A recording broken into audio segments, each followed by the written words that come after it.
పాపిష్టి ప్రచండు ఊరి మీద పడ్డాడు. మళ్ళా ఎవరికి ముడిందో ఈవేళ.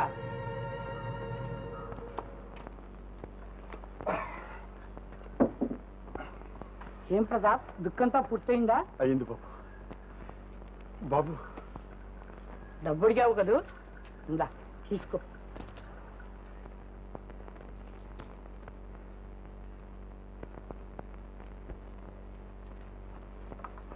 వైద్యుడు బాబు, వైద్యుడు బాబు, త్వరగా మంది ఇవ్వండి.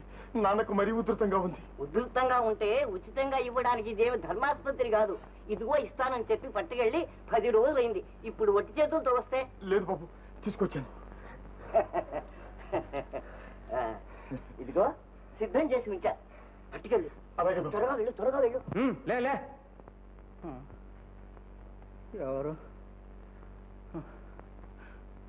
నువ్వు? ప్రచండ రోసయ్య, అలసి సొలసి నిద్రపోతున్నావు. శిస్తు చెల్లించకపోతే శాశ్వతంగానే నిద్రపోవచ్చు. ఎటుగాని సంజయ్ వెళ్ళా ఇప్పుడేంటి నిద్ర? లే. ఇవ్వనడం లేదు ప్రచండ. వస్తువులతో మాడి చూస్తున్నా, శిస్తు చెల్లిస్తూనే ఉన్నా. కాసేపు డబ్బు కోసం వెళ్ళిన ప్రతాప్ ఈ పాటి వచ్చేస్తూ ఉంటాడు. రాగానే నీ డబ్బు నీకు ఇచ్చేస్తాను. వీల్లేదు. ప్రతాప్ గితాబ్ నాకు తెలియదు. చెల్లించవలసిన డబ్బు వెంటనే చెల్లించు. ఇప్పుడే, ఈ క్షణంలోనే. నాన్న ఏమిటిది? వచ్చావా బాబు? డబ్బు ఏమైనా దొరికిందా? దొరికింది. ఆ డబ్బుతోనే నీకు ముందు తీసుకొచ్చాను నాన్న. ఎంత పని చేసావు ప్రతాప్. మందు తెచ్చి నా మరణ వేదన తప్పించాలనుకున్నావు, కానీ మన పరువు మాట మర్చిపోయావు నాన్న. ప్రచండ, ఆలస్యానికి క్షమించు. 4 రోజులు గడివేవు. వీల్లేదు. ఒక క్షణం ఆగను. శిస్తు వసూలు చేసి మరీ కదులుతాను. ప్రచండ, కసాయి గుండెతో విషం కక్కకు. నేను ఒకనాడు రక్తం ధారవోసి రాజుగారిని సేవించిన వాడిని. తిరిగి పందన కాను. కానీ పరుచు దిగిపోయింది, వార్ధక్యం వెన్ను తట్టింది, జబ్బుతో మంచం పట్టింది. దయచేసి నాకు కొంచెం గడువు. ఇవి చేతులు కావు. నాన్న, కటికి గుండెకు కనికరమేం తెలుస్తుంది నాన్న. నోరుబై. కారు కూతలు కోయకు. తీర్చవలసిన బాకీ తీర్చు, లేదా ఈ స్థితిలో ఇంట్లో నుంచి వెళ్ళగొడితే ఎక్కడికి వెళ్ళగలం బాబు? ఏట్లోకి లేదా కాట్లోకి. ఎక్కడ దచ్చ నాకు. ఇక్కడి నుంచి లేవండి, లేకపోతే ఈడ్చి పారేస్తాను. ఈడ్చి పారేస్తావు, పూడ్చి పారేస్తావు. అధికారం చేజిక్కింది, అవకాశం దారి చూపింది. దాంతో ప్రళయతాండవం చేస్తున్నావు. నాటి మా తాత ముత్తాతల నుంచి నేటి మా తండ్రి వరకు రక్తం చిందించి సామ్రాజ్యాన్ని సేవించిన వారిని మర్చిపోకు. సామంతరాజును చేజిక్కించుకుని వాడి రాతగా. ఆగండి బాబు, ఆగండి. ఆ విషయాలు వినండి. మా బాబు నాన్న, నాన్న, నాన్న, నాన్న,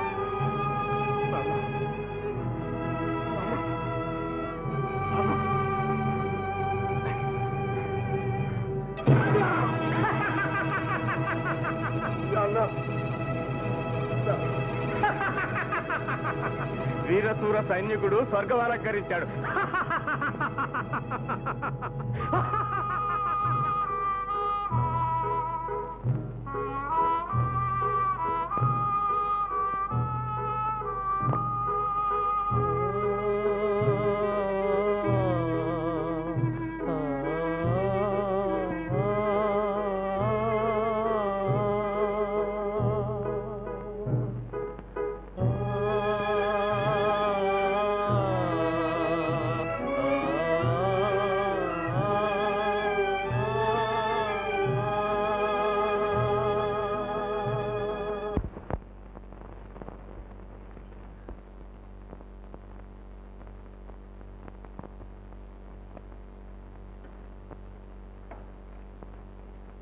రా ప్రతాప్. మీ అన్నయ్య ఉన్నాడు? ఊరికెళ్ళాడు, ఇవాళ వస్తాడు. రా ప్రతాప్, నీకు కలిగిన కష్టానికి నేనే కాదు ఊళ్ళో వాళ్ళందరం బాధపడుతున్నాం. కానీ ఆ ప్రచండుడి భయం వల్ల బహిరంగంగా సానుభూతి చూపలేకపోతున్నాం. ప్రతాప్, ఈ ఇల్లు నీదిగానే భావించు. ఇక్కడే ఉండు. మల్లిక మల్లిక మల్లిక మల్లిక ఆడపిల్లన్న తర్వాత కాస్త అణిగమెణిగి ఉండాలి. అన్నగారు వస్తుంటే ఆదరించొద్దు. తస్సాదియ్య, ఎలా మారిపోయింది ఆ కాలం. ఊరుకోనయ్యా. ఓ అలాగే ఏమన్నా ఊరుకోవాలా? నేను ఊరుకోను. నేను ఎందుకు ఊరుకోవాలి? చెల్లెలు వచ్చి అన్నగారిని ఊరుకోమని చెప్పడం, అన్నగారు ఊరుకోవడం. తస్సాదియ్య, ఎలా మారిపోయింది ఆ కాలం. అబ్బబ్బా, ఊరుకోనయ్యా, నీకు పుణ్యం ఉంటుంది. పుణ్యం పుణ్యం నాకెందుకు? పాపం చేసినోడు కానీ. ఊరుకోనయ్యా, ఆయన కష్టంలో ఉన్నాడు. కష్టం ఆయనకి కష్టం. కష్టాల్లో పుట్టాం, కష్టాల్లో పెరిగాం, కష్టాలను చస్తాం. ఆయనకి హాయిగా కొలుకుతూ ఆనందంగా పైన చూస్తాడు. ఎవరి మాట? ఇంకెవరు? ఆ భగవంతుడు దేవుడు. అది కాదన్నయ్యా నేను చెప్పేది, ప్రతాప్ మాట. ప్రతాప్ ప్రతాప్? ఏ ప్రతాప్? మన ప్రతాప్? అవును. ఎక్కడ?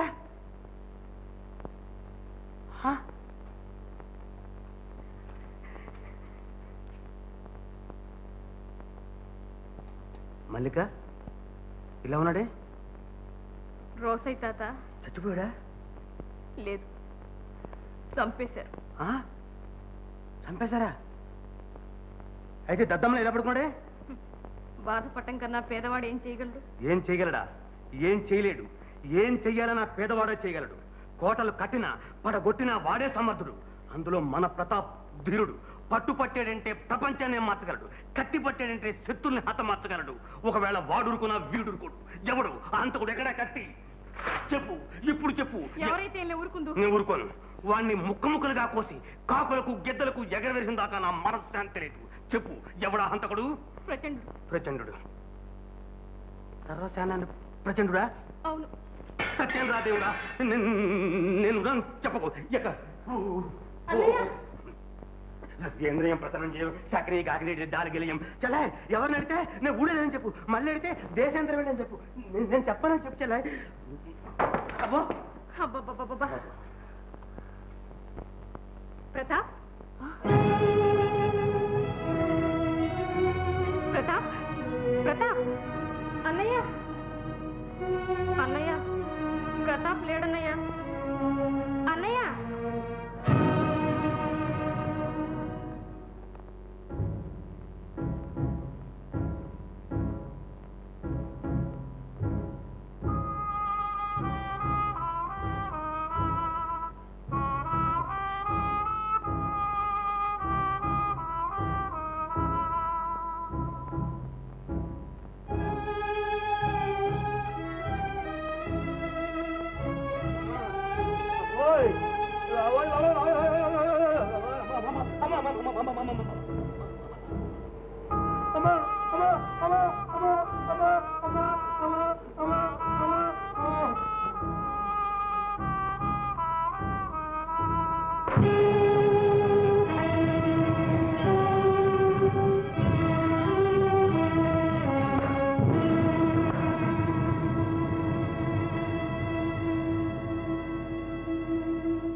ఎవరు? ఎవరది? అక్కడే ఉండండి. రాకండి, రాకండి, లోపలికి రాకండి. మేమే వస్తున్నాం. మేమే వచ్చేసాం.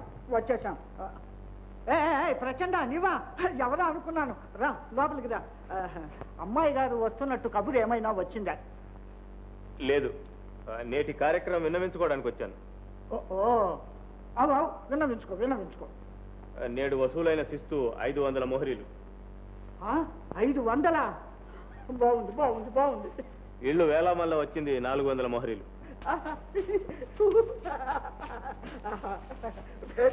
ప్రచండ, వసూలు బాగా చేశావు. అధికారులంటే హడలు పుట్టించాను. దాంతో వసూళ్లపై వసూళ్లు కుంభవర్షం కురిశాయి. ప్రచండ, ప్రమాదాలు తెచ్చిపెట్టకు. ప్రజల్లో కల్లోలం బయలుదేరిందో మహారాజు గారికి తెలుస్తుంది. దాంతో నువ్వు ఉండవు, మేము ఉండం. అడుగడుక్కి భయపడితే అధికారం చెలాయించగలవా? అయినా ప్రతి చిన్న విషయం మహారాజుకి ఎందుకో ఏమో మాకేం తెలుసు. మాటి మాటికి నన్ను మతి లేనివాడు అంటారు. అందుకే మహారాజు గారంటే నాకు భయం. ఏది ఎలాగున్నా ప్రజలను బాధిస్తే మాత్రం మహారాజు గారు అంగీకరించరు. బాధించాలి, అవసరం వస్తే సాధించాలి. ప్రాణాలు తీస్తే తప్ప పన్నులు వసూలు కావు. అయినా మహల్లో ఉండే మీకు ఇవేం అర్థం కావు. అన్నట్టు మర్చాను, నేటి వసూళ్ళలో 4 చచ్చారు. శివ శివ, చావడమే? 4 చావడమే? ఎందుకు? ఆయుష్ మూడి. ఓ అవు ఆయుష్ ముడితే అందరూ చావాల్సిందే. నీవు చేస్తావు, మేము చేస్తాం. పో. మరి డబ్బు? డబ్బా ఎందుకు? అవసరం ఉంది. అవసరం ఉంది, తీసుకో.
అవును, నేనే ప్రతాపుని.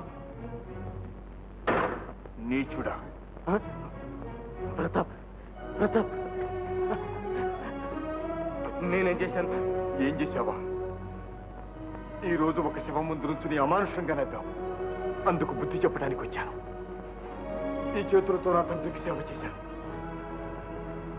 ఈ చేతులతోనే ఈ రోజు నా తండ్రికి అంత్యక్రియలు చేశాను. ఈ చేతులతోనే నీ అంతం చూస్తాను. ప్రతాప్, నాదేముంది? మహిపతి ఆజ్ఞలు అమలు పరచడమే నా విధి. నా తండ్రిని తప్పమని మహీపతి ఆజ్ఞ ఇచ్చాడా? ప్రతాప్, కావాలంటే నేను ఇల్లుకి ఇచ్చేస్తాను. నా తండ్రి రక్తంతో తెలిసి నా ఇంటిలో నేను ఉండలేను. నాదొక్కటే కోరిక, నా తండ్రి హంతకుణ్ణి అంతం చేయటం. ప్రతాప్, నీకెంత డబ్బు కావాలో అంత ఇస్తాను. ఇదిగో, కావాలంటే వజ్రాలు వైఢూర్యాలు ఇస్తాను. నీ వజ్ర వైఢూర్యాలతో పోయిన నా తండ్రి మళ్ళీ నాకు లభిస్తాడా? నీ తుచ్చతనానికి, నీచ ప్రాణానికి ఉన్న సంబంధం నీటితో అంతాం. రాసుకో. నిరాయుధుణ్ణి నరికాడన్న అపకీర్తి నాకెందుకు?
ఎందుకంటే మంచిది, నన్ను పోలే.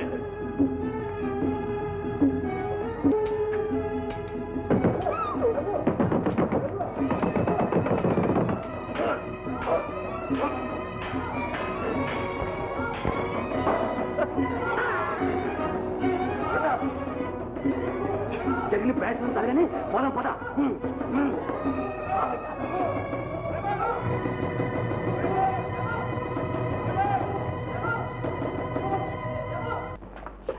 ప్రభు ఏం జరిగింది? ఏమిటి సంగతి ప్రభు? చూస్తారే, తరమండి, పట్టుకోండి, పండి. నువ్వు తొందరగా వెళ్ళిపో. మరి నువ్వు? నేను ఇంకో దాన్ని వస్తానుగా. సరే.